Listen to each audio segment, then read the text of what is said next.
The National Weather Service in Norman, Oklahoma has issued a severe thunderstorm warning for Canadian County in central Oklahoma, Oklahoma County in central Oklahoma, Logan County in central Oklahoma, Payne County in central Oklahoma, until 2:35 p.m. Central Daylight Time.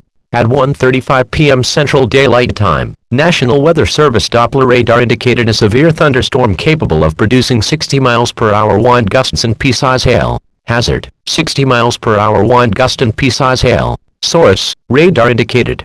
Impact: expect damage to roofs, siding, and trees.